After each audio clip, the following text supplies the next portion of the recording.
Let the words of my mouth, the meditations of our hearts be acceptable in your sight, O Lord, our strength and our Redeemer. Amen. George Alexander Lewis. Does that ring a bell with you? It doesn't? Brian and Drinda, it doesn't ring a bell with you? Anybody else remember that name? My goodness, you must not have paid much attention to TV and the radio during the month of July. George Alexander Lewis was born to Prince William and Princess Kate. You didn't know that, and they're from England. July 22nd, 2013, in the city of London, that birth took place. If you watch the news, and you had to see it because all of our networks had correspondents over in England at that particular time to make sure they were there when this event took place.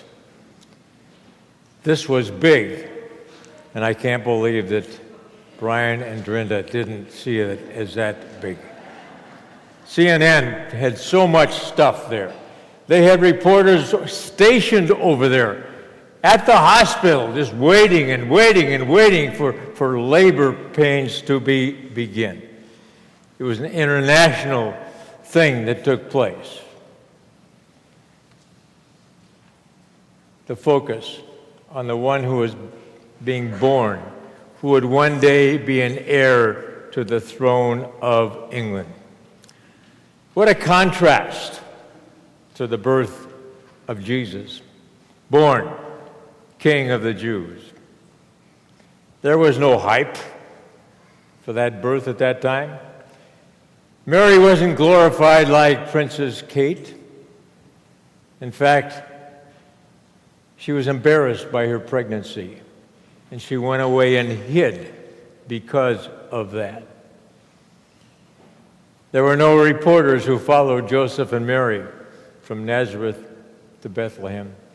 There were no reporters or correspondents waiting at the inn for them to get there and to see Mary go into labor.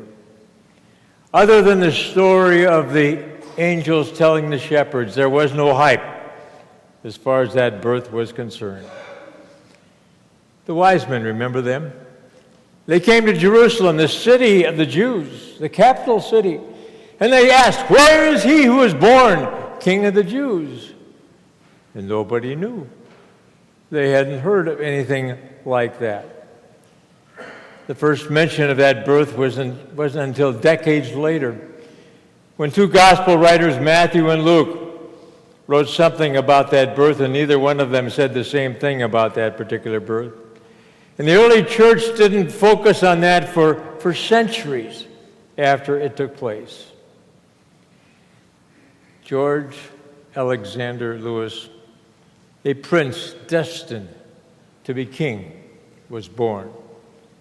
He was a star even before he was born. He was a star after his birth. You know, most stars that we know as stars aren't born that way, but they have to develop that during the course of their life.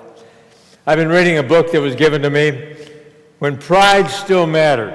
Maybe some of you have read that. It's a story of the autobiography of Vince Lombardi, coach of the Green Bay Packers. A legend and a star. But he wasn't born a star, and as I'm reading about that Italian born back on the East Coast and about his early life, there was nothing super special about him until he coached the Packers. I lived in Green Bay during those years. He was a tremendous star.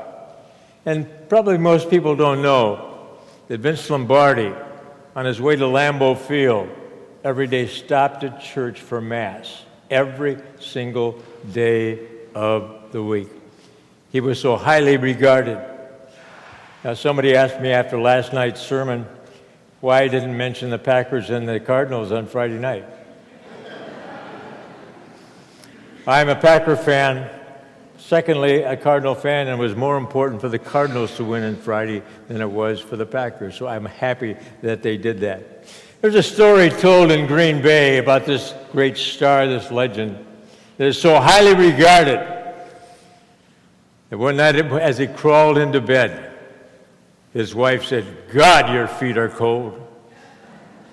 And Vince Lombardi said, "You can call me Vince when we're in bed, honey."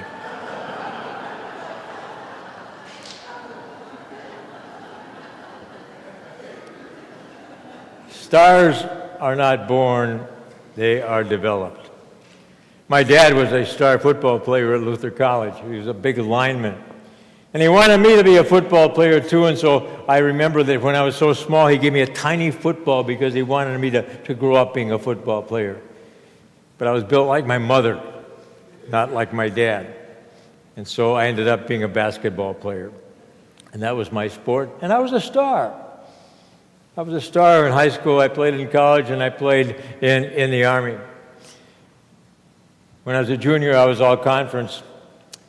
That's the year I first dated my present wife, Anita. And she was happy to have dated a star at that particular time as a freshman. That didn't last for very long, but we picked up on it later on in life. In the Army, I played with stars, and some of you are old enough to remember Frank Ramsey. You remember Frank Selby? Remember Casey Jones? Cliff Hagan? I played with all of those guys when I was at Fort Knox, Kentucky. I was on a team with a member of the Harlem Globetrotters. When I was at Fort Knox, the Minneapolis Lakers were going to come to Louisville, and they wanted to have a game played in Louisville, so they asked if Fort Knox and Fort Campbell, Kentucky, could bring some stars together to play the Lakers. That was the time of Mickelson, Pollard, Skoog, Martin. The guys that came from our two bases whipped the Lakers badly in Louisville at that particular time. They were stars. But enough of that. That's not the object of my message this day. But I want you to know that stars are important. So I want to go back to Genesis chapter 15 and also tie in the other lesson from Hebrews 11. I like to do those things in the summertime and kind of stay away from the gospel because we see the gospel so often. Maybe I can make this more of a Bible study than a sermon as far as that is concerned. But in Genesis 15 and Hebrews 11, there is a birth that was much more important to the Jews than the birth of Jesus.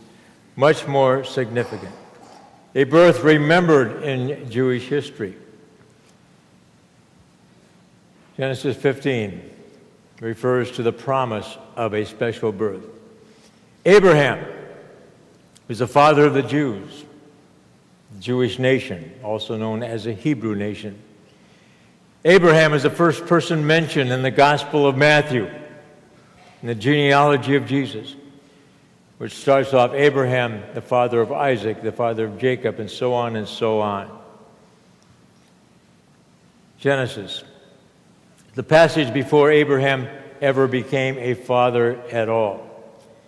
He and Sarah were childless.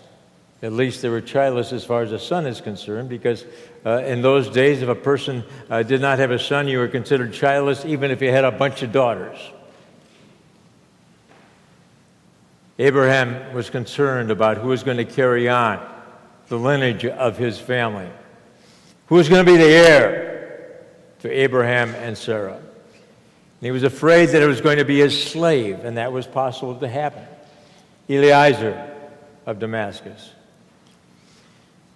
If you know the story, Abraham wanted a son so badly he even tried to do it a different way, and I'll mention that a little bit later.